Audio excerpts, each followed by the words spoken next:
Good afternoon, everyone, and a very warm welcome to the ENLIGHT Inclusion and Sustainability Award ceremony. I'm Anna Savitskaya, the ENLIGHT project manager from the University of Göttingen, the Jonathan of Göttingen, if you will, and I'm very happy to see so many of you here. These awards celebrate the commitment, creativity, innovative spirit and impact of student-led initiatives across our University Alliance. Today we celebrate the achievements of students that aimed to build a more sustainable and inclusive future in academia and beyond. And we are very delighted to celebrate these achievements today together with all of you.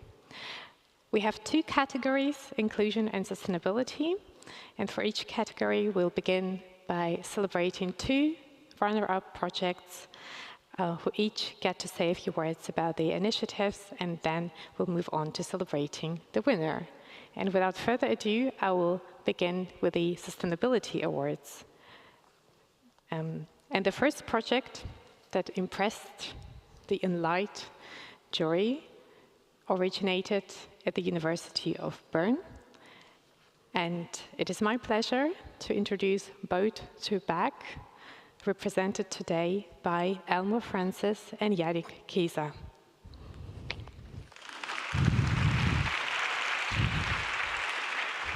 So, congratulations to you. And a very small token of appreciation on behalf of the ENLIGHT Alliance. Congratulations.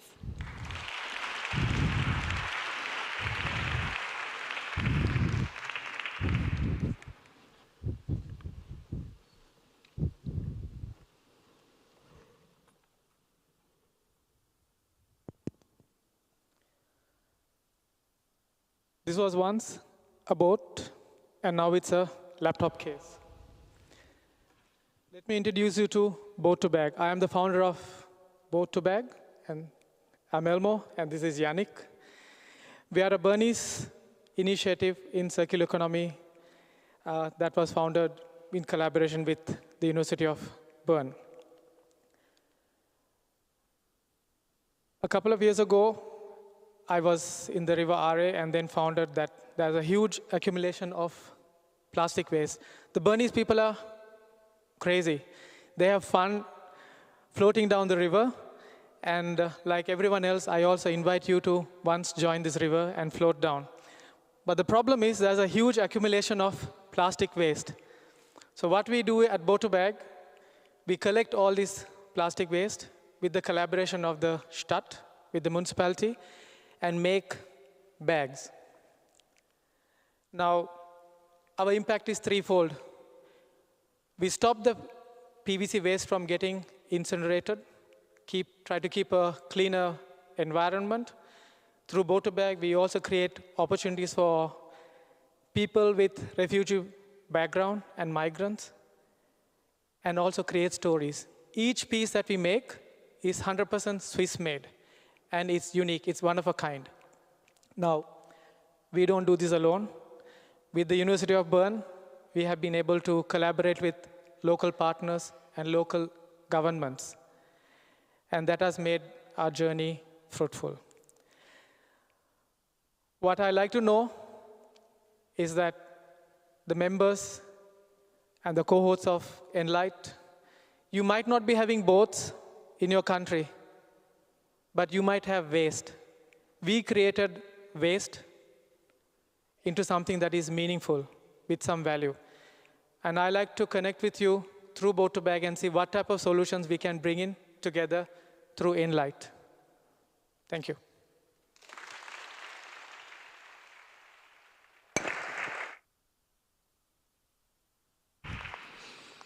Thank you very much, Elmo, and congratulations to both of you, Yannick and Elmo, on this wonderful initiative.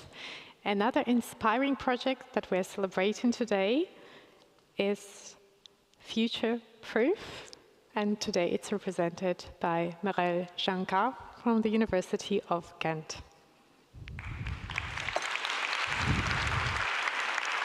Congratulations, 𝗪𝗓𝗀𝗏.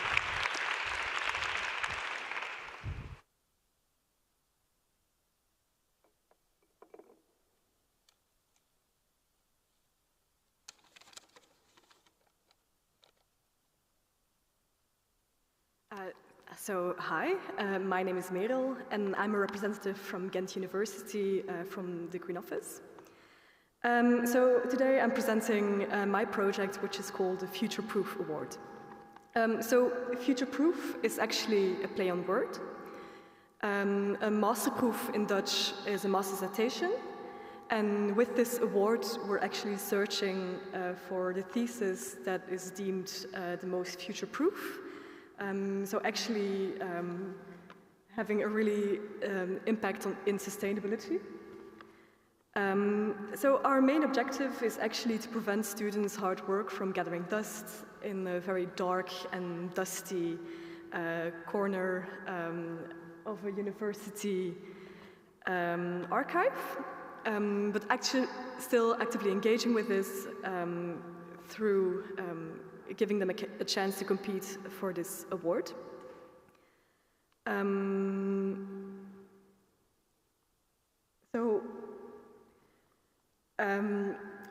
This award also serves as an incentive for sustainable research projects, and we also provide possibilities to set up projects around master thesis subjects in the future after this award is even handed out.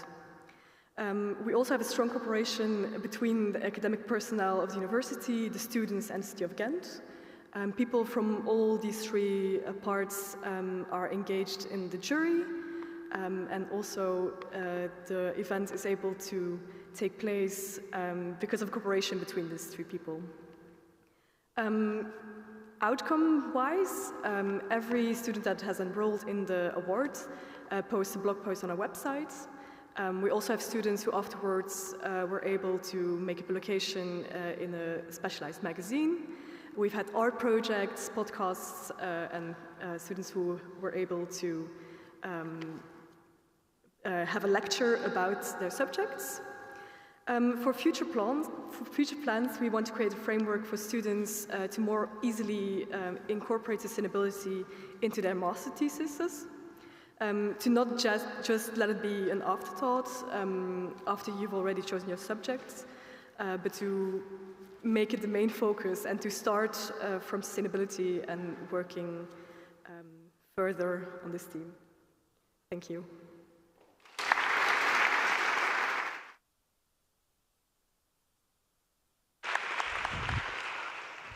Thank you again. And finally, as difficult as it is to pick a winner, our jury had to do that. And their choice, the first place, the award, the Sustainability Award 2025, goes to Adam Mullins from the University of Galway for the project SPÉIR, student Pantry. Adam, congratulations.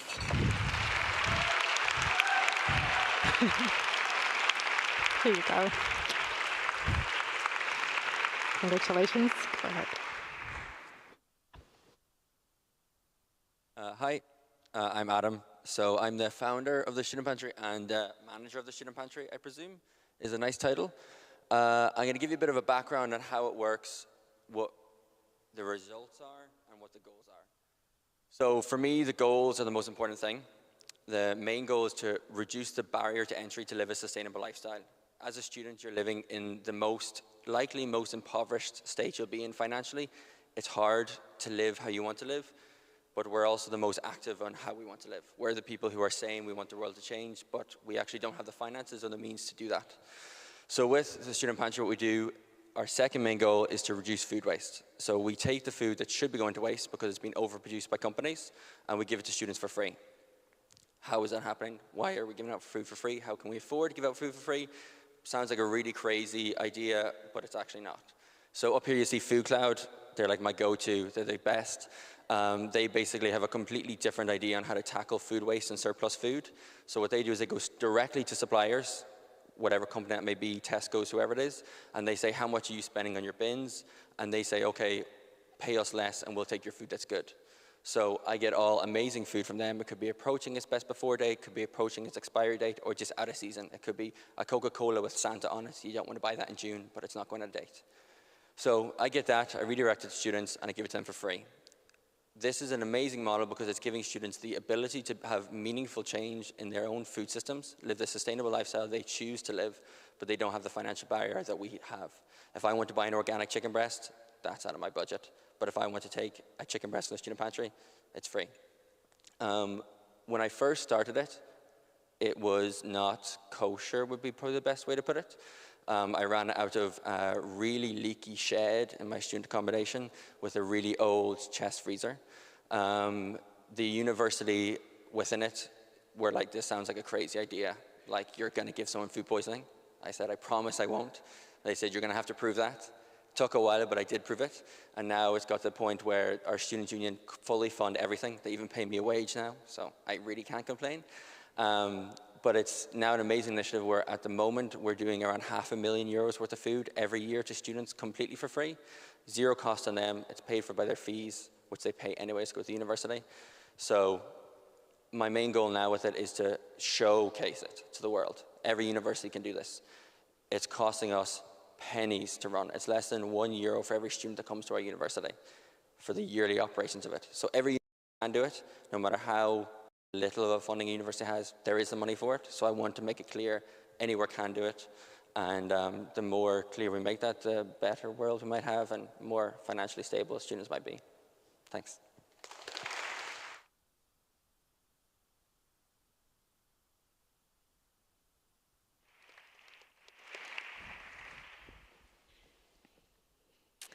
So hello everyone, my name is 𝗘𝗡𝗟𝗏 and I work here at Uppsala University and I'm the advisor to the Vice Chancellor on Equal Opportunities.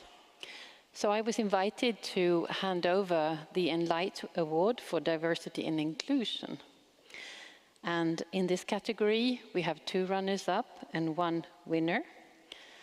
Our first runners-up is Johanna Rybrandt from Uppsala University, who will be presenting her project, Equal Opportunities, but with what resources?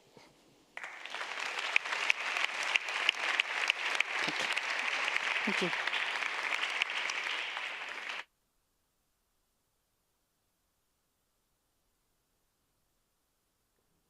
Equal Opportunities, but with what resources, was a 2-legged project consisting of a written report and dialogue. The report is based on a survey sent out to 32 departments and the student representatives within the department's equal opportunity groups. The project also consisted of dialogue with the equal opportunity groups, students, as well as contact with other student unions in Sweden. The work done within this project shone a light on Uppsala University's work with equal opportunities on a department level.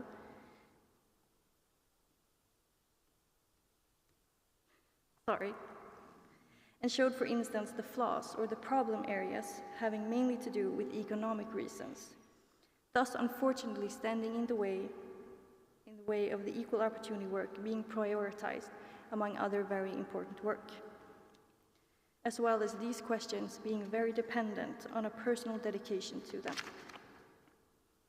These flaws or problem areas could be considered a risk for students in need of equal access to support services, thus needing the help from the equal opportunity groups within their department. With this project, we want to see changes that could highlight the importance of this work, such as increasing economic possibilities for these types of questions and increasing the possibility of collaboration with the student group and the student union. From the response we've gotten this far, we think change, however it may look, is possible. Going forward, we aim to keep working with the Vice Chancellor's Advisory Board for Equal Opportunities, as well as forming task forces within the student union to keep our students informed and poised. Thank you.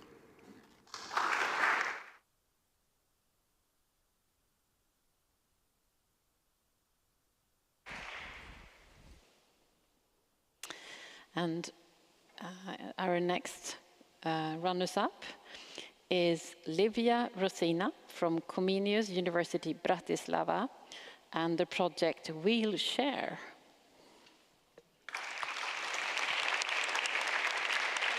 Thank you. Thank you.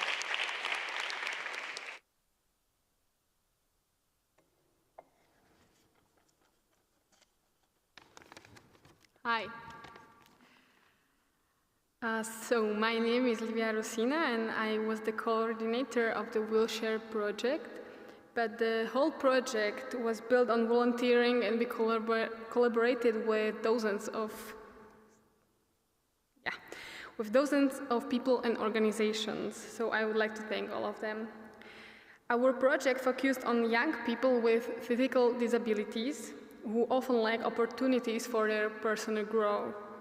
We wanted to strengthen their confidence, communication, and presentation skills so they can better express their needs and their talents. We organized 4 full-day workshops where participants created their own presentation about various topics, played communication games, and learned from inspiring guest speakers. We also included peers with disabilities to experience real inclusion. That's on the picture.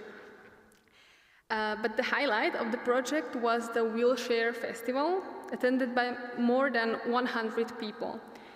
The whole program was led by people with disabilities, what was a form of reverse inclusion, where the general public could learn directly from them. And as part of the program, young participants from our workshops presented their talks and stood in front of the audience. So our project, Wheelchair, was designed to give young people safe space to learn, connect with others, and put their new skills into the practice. And I see this last step as especially important, and I encourage all of us to give young people more space and responsibility. They, or better to say we, with the blue dots, need a real chance to apply what we learn in a school so we can fully understand what we, and use it in the real life. Thank you.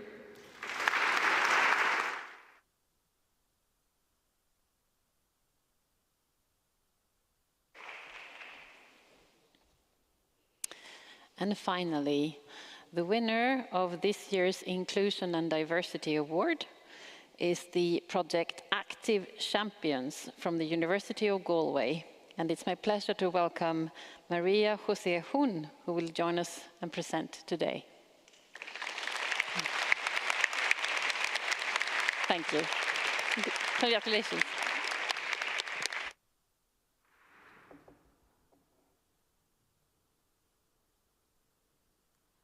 Hello everyone, my name is 𝗪𝗂𝗍𝗂 and I'm here representing the Active Champions.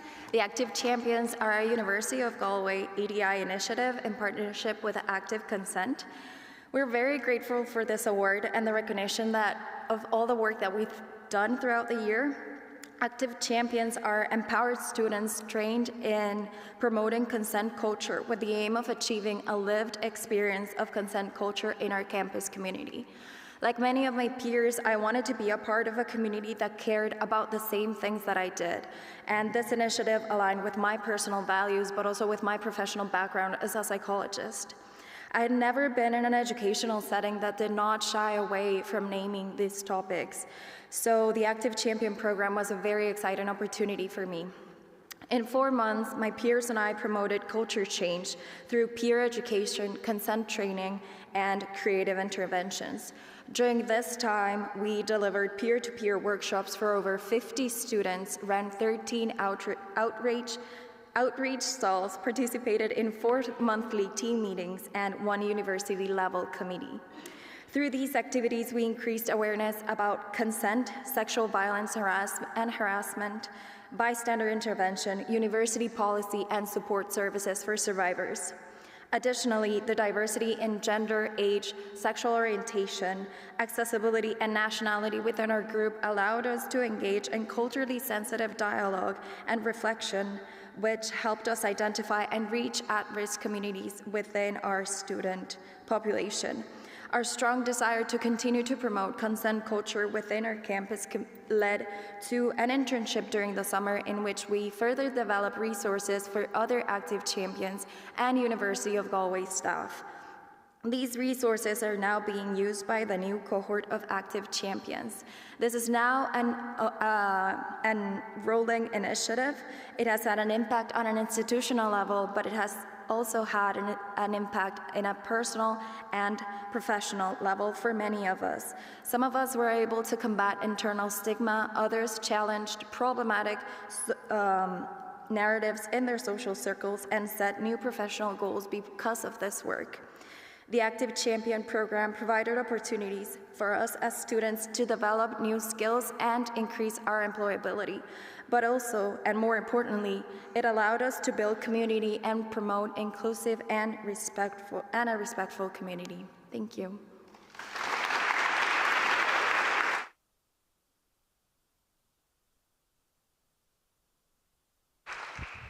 Thank you very much, Maria. And now you all know your sustainability and inclusion heroes. A heartfelt thank you to all of the students for your inspiring projects and to the ENLIGHT staff who supported these projects and continue to support student-led initiatives. I think these initiatives remind us that inclusion and sustainability in academia and beyond require action, and we see that action can be powerful.